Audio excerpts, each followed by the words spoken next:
Hey guys, Nick here, just doing a review today over the Incase Slider. Now if you guys have watched some of my really early videos, you do know I've already reviewed this case, but to be perfectly honest, I'm not happy with that review, and once this is posted I will probably actually be taking that one down, just because the camera quality was bad and I just wanted to pretty much redo it. And I actually got a good deal on this a couple weeks ago, so I picked it up and started using it again. And I do really like this case. Now, it does have its flaws, which I'll touch on in the close-up cam, but you know what, let's just jump up to close-up cam and touch on those flaws and the good parts of this case.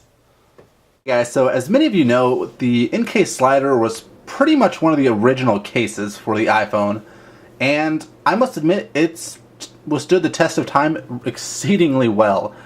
Incase has pretty much made this this line of cases pretty much its own little dynasty. It's got different styles, it's got different textures, different designs. It's really crazy if you think of how many different varieties this case comes in. And normally I say it comes in this color, this color, this color, but I would go over my 10-minute increment just listing off the designs and colors of this case. So if at the end of the review you think it looks like a case for you, I would definitely say go check it out. I will put the link in the comment box. But let's just get into the actual case itself. Just as pretty much anything with Incase, the cutouts are really nice. The camera hole could be a little smaller in my opinion, because with all this little excess space, you are going to be getting lint and just dust and crap between the phone and the case itself. The volume and the silent switch cutouts are really nice. I don't want to say they're the best I've seen, because I know I'll go back to some video and say, oh yeah, those were really nice, but they are pretty much perfect with these.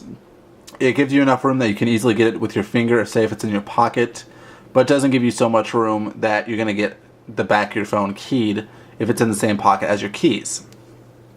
The top is, again, really well cut out. The headphone jack is cut out well enough that you can fit a larger plug in there, say if you have, I don't have one near me, but if you just have a little bulkier headphone jack connector on here, you'll still be able to use it. But one of the biggest features about this case, and actually where it gets its name, is the fact that it is a slider case. The issue with this being, if you have the iPhone 3G, the back is, I don't want to say tacky, but it's not as it's not as slippery as the 3GS, so getting the actual phone apart, the case apart, it's quite a chore. You normally either have to dig a fingernail in to kind of pry it apart a little bit, or just be extremely patient. And let me see if I can't get this apart without too much hassle here, because I'll call her back. But as you guys can tell, that does take a little bit of effort to get that off. It doesn't just slide right off, which is good that it doesn't slide off, because that means it's not going to just fall apart while you're using it and you lose the bottom of your phone while walking through a mall. But it is quite difficult to get that off of there. Now, just a little bit of design note, they do have the Incase logo down here. This is only the second slider I've had, both of them pretty much the same design. So if you get the bamboo or the fluoro, I'm not sure if the logo is still here or if it's moved somewhere else. But guys, I'm really happy with this case. The only downside I have of this, which I had with the first one I tried, I had with a power slider, so it's not just mine, is these things destroy screen shields. The only company I've heard of that these cases work well with screen shields on is SGP. I was actually going to go buy some SGPs.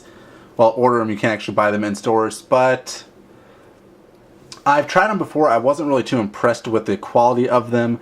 I might have to revisit them though, but that's pretty much the reason I won't be using this case a ton, because I like having a screen shield on my phone. And with this, you get the watermarks on the side, you get the air bubbles, and it just pretty much destroys your screen shields unless you do have the SGP. And even if you have the SGP, you have to pretty much install the screen shield with the case on the phone.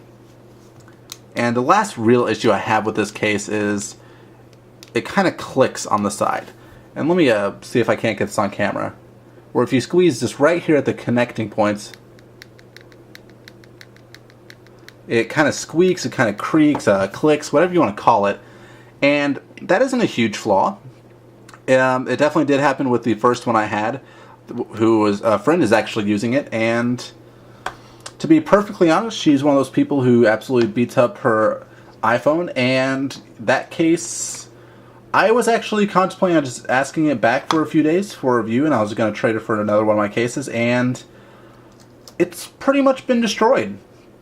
So if you're going to really beat up your phone, this will definitely protect it, but don't expect it to stay all nice looking. Because what I actually found out is this is actually just a soft coating over the actual plastic itself, and this can get nicked and it can get peeled. So if you're someone who's going to be extremely rough with your cases, then and you want it to stay looking this way, that might be a downside for you. But guys, overall, this probably will be a case I go back to. It's not going to be one I go back to a lot, just for the fact that the screen shield's an issue and the fact that it's a pain in the butt to get it out of the case.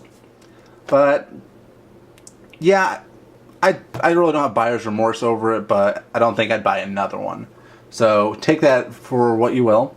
And I'm going to get out of here, guys. So this is Nick, and I'll check you all later.